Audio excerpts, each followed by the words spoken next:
Hello friends, welcome back my channel. तो कैसे हैं आप लोग? उम्मीद है आप लोग बिल्कुल अच्छे होंगे, मज़े में होंगे और अपना अच्छी तरह से ध्यान रख रहे होंगे। तो ये क्लिप है शनिवार की। मैं आ गई थी शाम डिनर की तैयारी करने के लिए। तो मुझे कुछ भी बनाने की हिम्मत नहीं हो रही थी, कुछ भी इच्छा नहीं थी। दिन में मैंने दाल चावल बनाया था तो वो दाल बची हुई थी। तो शाम को किसी का खाने का मन नहीं था तो मैंने कहा इसकी पूड़ी बना लेती हूँ और अचार वगैरह से हम लोग खा लेंगे। तो ये दाल मैंने बनाई थी, अरहर और मसूर की दाल थी। तो वो मेरे पास बची हुई थी तो मैंने हरी मिर्च और धनिया काट लिया था। तो अब दाल में मैं हिसाब से आटा डाल लूँगी, क्योंकि मुझे इसमें पानी डाल के नहीं मारना है, मैं दाल के साथ ही आटा लगाऊंगी।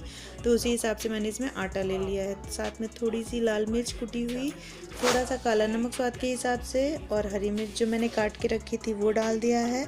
और साथ में खूब सारा धनिया। अगर आपके पास चाट मसाला है तो आप चाट मसाला इस पर ज़रूर डालें, बहुत ही अच्छा टेस्ट और फ्लेवर आता है। फ्रेंड्स, मैं अक्सर बनाती हूँ ये दाल, बची हुई दाल से कभी पूड़ी या कभी पराठे ऐसी चीज़ें बना देती हूँ।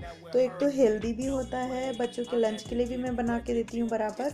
तो मैं अधिकतर, और मेरे चैनल पे आपको इसकी रेसिपी भी और तरह की मिल जाएगी, अलग अलग दालों से मैंने बना के डाल रखा है। तो आप चाहें तो मेरी वो वीडियो देख सकते हैं। तो यहाँ मैंने हरी मिर्च और धनिया मिला करके और ये सारा कुछ मैंने आपस में मिक्स करा और अच्छे से इसका एक अच्छा डो बना के रख दिया। मैंने 5 से 7 मिनट इसको रेस्ट बस कराएंगे, ज़्यादा देर नहीं कराएंगे।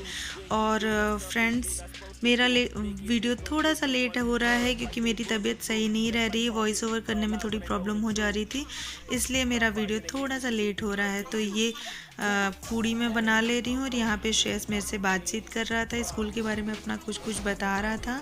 उसका स्कूल खुल गया था, फ्राइडे और सैटरडे को बच्चे स्कूल गए थे, तो वही उस दिन अपना स्कूल का हाल बता रहा था। तो मेरे संग आके किचन में लग जाता है, कुछ बताना होता है तो मेरे पीछे पीछे आके बच्चे बताते रहते हैं। तो मेरा भी मन लगा रहता है, और मेरी फीवर आ रहा था, तबीयत नहीं सही थी, तो बच्चे आगे पीछे थोड़ा सा आ जा रहे थे मेरे पास। तो मैंने पूछा बच्चों से कि ये बना दूँ, खा लेंगे? तो बोले हाँ बना लीजिए, जैम से और अचार से चल जाएगा, ज़्यादा परेशान होने की ज़रूरत नहीं है। तो कभी कभी ऐसे खाने भी चल जाते हैं कि ज़रूरी नहीं है कि प्रॉपर पूरा खाना ही बनाया जाए, क्योंकि आजकल साफ़ सफाई का टाइम चल रहा है, दिवाली है, तो बहुत ज़्यादा काम का लोड हो जाता है। तो जैसा जब हो पाता है उस हिसाब से मैं खाती हूँ, बनाती हूँ। और थोड़ा बहुत ही आप लोग के साथ अभी शेयर कर पा रही हूँ, क्योंकि तबीयत बहुत ज़्यादा ख़राब हो रखी थी, इसलिए मैं कुछ ज़्यादा शूट नहीं कर पा रही, तो आपके साथ शेयर भी नहीं कर पा रही हूँ। और ये नेक्स्ट डे मॉर्निंग यानी संडे के दिन का है। तो हस्बैंड घर पे थे, तो मुझे ये रूम बचा था अभी साफ़ करने को, मैंने आपको बताया था।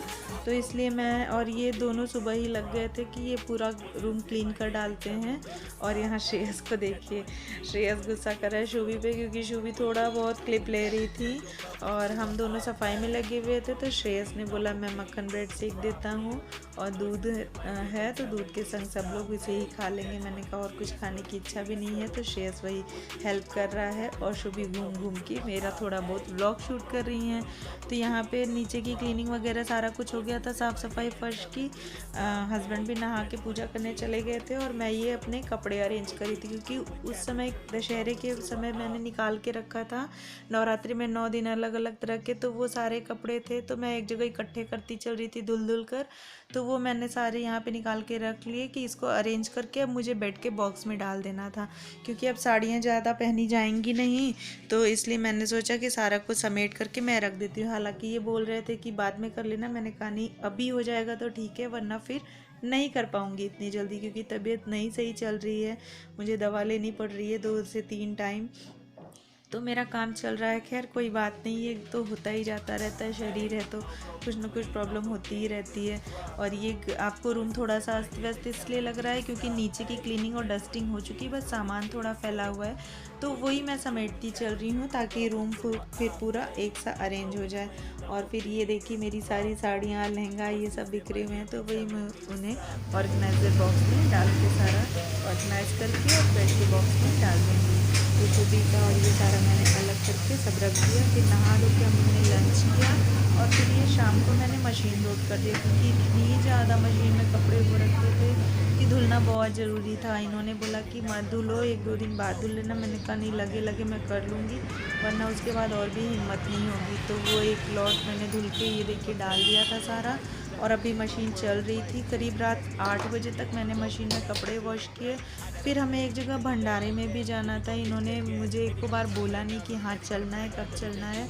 जब इन्होंने देखा कि मेरा सारा काम कंप्लीट हो गया तब इन्होंने बोला कि क्या आप चल सकती हो। तो मैंने कहा बिल्कुल मैं चल पड़ूँगी।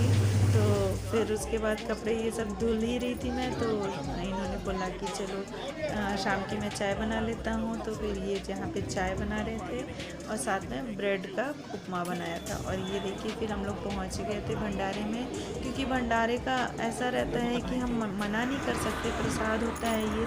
तो मेरी 1% भी हिम्मत नहीं थी जाने की, लेकिन फिर भी मैंने कहा माता रानी ने बुलाया है तो जाना चाहिए। फिर हम तीनों निकल पड़े थे। श्रेयस का स्कूल का प्रोजेक्ट का काम था तो वो नहीं गया था, तो मैं, शुभी और ही गए थे। तो संडे को शरद पूर्णिमा थी और मैंने खीर नहीं बनाया था क्योंकि टाइम ही नहीं लगा था। तो फिर मैं घर आके पहले मैंने ड्रेसिंग टेबल पूरा अरेंज किया, उसके बाद मैं खीर बनाने लगी। इन्होंने बोला रहने दो, मैंने कहा नहीं, मैं हर साल बनाती हूँ शरद पूर्णिमा पे। तो मेरा मन नहीं मान रहा था, तो मैंने कहा कि नहीं थोड़ा सा मैं बना के रख देती हूँ। तो फिर यहाँ पे ये मेरे पास समा के चावल थे तो मैं उसी से बना दे रही हूँ, क्योंकि मैंने पहले से चावल भिगा के रखे नहीं थे। तो उस चावल को भीगने में, फूलने में ज़्यादा टाइम लगता है, तो मैं समा के चावल के ही खीर बना ले रही हूँ।